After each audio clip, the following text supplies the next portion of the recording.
Fala galera do YouTube, tudo bem com vocês? Espero que sim. Vamos agora para os palpites da 7ª rodada do Brasileirão 2023, né? Mas antes, vamos falar da 6ª rodada. Trouxe o vídeo aqui semana passada para vocês, né? Eu consegui acertar 4 vitoriosos, mas apenas um placar certeiro. Acertei o placar do Atlético Mineiro e Inter, né? Que foi 2-0. E comigo também acertaram Família Mengão React e Isaías Lopes, né? Esse placar de Atlético Mineiro e Inter. Fora o Família Mengão React e o Isaías Lopes, tivemos outras pessoas que também acertaram diversos placares, certo? Temos o Diogo, né, que também acertou o placar nessa rodada. Já tinha acertado na rodada passada, conseguiu cravar 2 placares, né, na rodada passada. Porém, nesse ele conseguiu acertar apenas um placar, tá? Ele acertou desta vez Fluminense e Cuiabá por 2-0, certo? E também acertaram esse placar o Doug Ventura e o Renisvaldo Rene.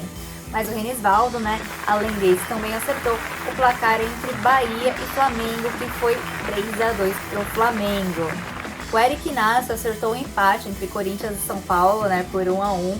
E também o Leandro K9 acertou 3 placares. Exatamente, galera, 3 placares, cara. Como assim? Ele acertou o placar entre Corinthians e São Paulo, né, que foi 1-1.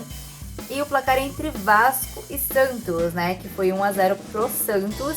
E Botafogo e Goiás, né, que o Botafogo acabou tendo a sua primeira derrota, né, no Brasileirão por 2-1 pro Goiás. E também o Fabinho Santos, né, que acertou 2 placares. Ele acertou o Fluminense e Cuiabá, né, foi 2-0 pro Fluminense. E também Goiás e Botafogo, que foi 2-1 pro Goiás. Certo, galera? Ok, então agora vamos pros palpites da 7ª rodada, né? Mas antes, se você ainda não é inscrito no canal, aproveita e já se inscreva, deixa aquele like, aquele comentário. E agora, sem mais enrolação, bora pros palpites. Bahia e Goiás. Bom, os baianos, né, tentam se recuperar da derrota para o Flamengo. E os goianos estão empolgados depois da vitória sobre o líder Botafogo. Então, com apenas 6 pontos conquistados nas 6 primeiras rodadas, o Bahia se preocupa em conseguir, né, se afastar ao máximo da zona de rebaixamento. Tem um ponto a mais, né, que o Corinthians, primeiro clube no Z4. Goiás, na última rodada, chegou aos mesmos 6 pontos, né, que o Bahia. E a situação dos dois clubes é bem parecida, certo? Somam 2 vitórias e 4 derrotas. Provavelmente vai ser um jogo bem equilibrado, né? Mas mesmo assim eu vou de vitória do Bahia por 2-1. Botafogo e Fluminense. Bom, Botafogo, né, tenta se recuperar da derrota para o Goiás e o Fluminense está embalado após vencer o Cruzeiro e o Cuiabá, né?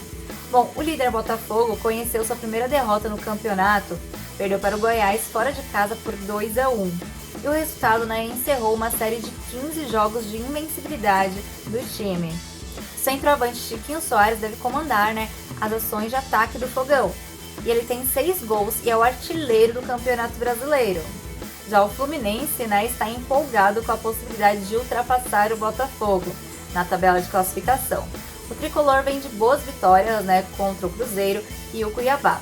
Com 13 pontos conquistados em 6 rodadas do Campeonato Brasileiro, o Fluminense está na 3ª colocação da tabela.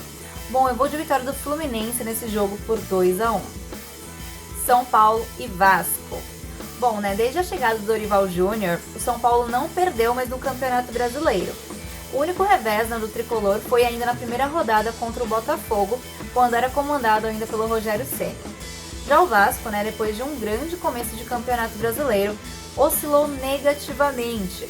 Vem de uma série de 5 jogos sem vencer e precisa de um bom resultado no Morumbi. Com 6 pontos conquistados em 6 jogos, o Vasco tem apenas um tento a mais que o Corinthians, né, que abre a zona do rebaixamento. Vou de vitória do São Paulo por 3-0.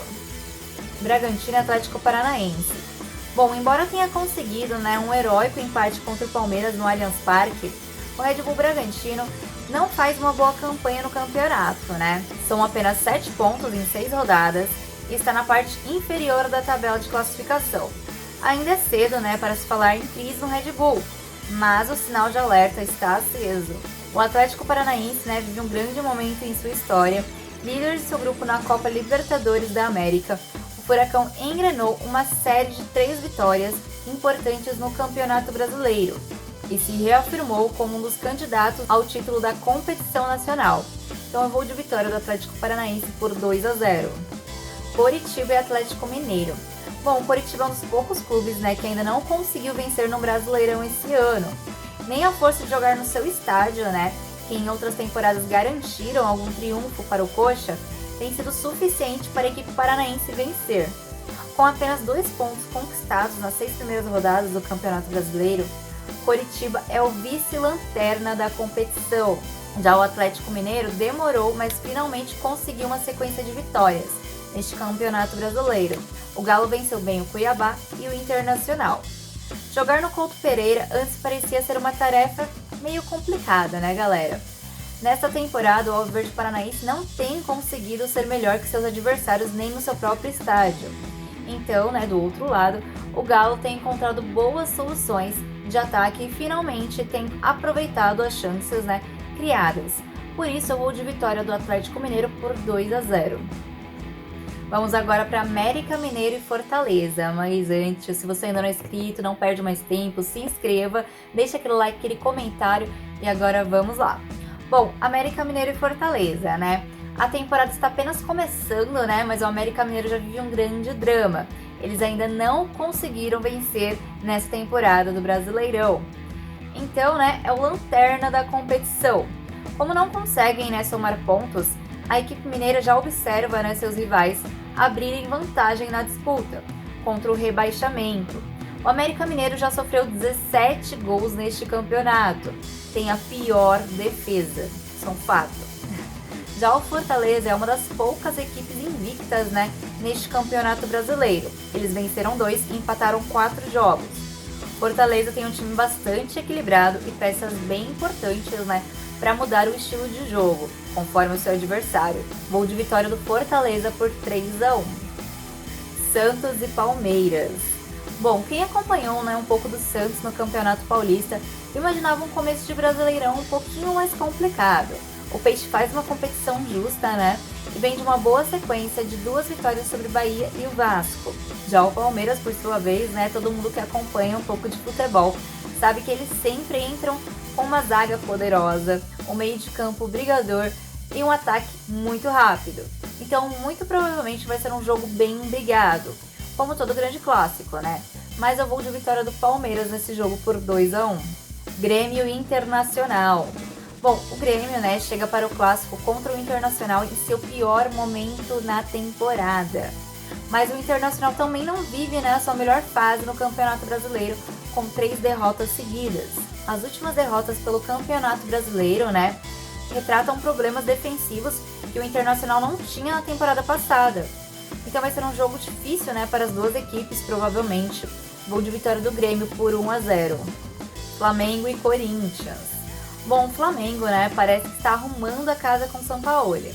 Mas até o momento, por mais que esteja conseguindo algumas vitórias, não está convencendo. Já o Corinthians, por outro lado, não está vencendo e muito menos convencendo, né, galera? E com a ajudinha que teve, né, na última rodada do Brasileirão, conseguiu segurar o empate, né, com o São Paulo por 1-1. Bom, mas já está há vários jogos, né, sem conseguir ganhar. Então isso complica um pouco, né, pro Corinthians. Eu vou de vitória do Flamengo nesse jogo por 3-0. Cruzeiro e Cuiabá. Bom, são duas equipes, né, que se encontram em momentos opostos no Brasileirão. Nos últimos 4 jogos do Cruzeiro, ele ganhou 3 e perdeu 1. Já o Cuiabá, nos últimos 4 jogos, perdeu 3 e ganhou 1. O Cruzeiro se encontra no G4, já o Cuiabá no Z4. Se não acontecer nenhuma surpresa, né, durante esse jogo, provavelmente vai ser um jogo bem tranquilo para o Cruzeiro. Vou de vitória do Cruzeiro por 2-0 em cima do Cuiabá. Bom, esses foram os meus palpites, né, para a 7ª rodada do Brasileirão. Espero que vocês tenham gostado. Muito provavelmente, né, a tabela vai ficar deste jeito que eu estou deixando aqui para vocês, tá na tela. Caso aconteça, né, o que eu falei aqui no vídeo para vocês. E se por um acaso vocês não concordam, tá, com algum palpite ou não concordam com nenhum palpite que eu deixei aqui, não tem problema nenhum. Deixa aqui nos comentários, tá, os palpites de vocês, porque como eu já falei, eu vou estar trazendo no próximo vídeo, tá, quem acertar o placar, ok? Se você ainda não é inscrito no canal, aproveite e já se inscreva, deixa aquele like, aquele comentário que ajuda demais, demais, demais mesmo o canal, tá bom, galera? Então é isso, muito obrigada e até o próximo vídeo. Tchau, tchau!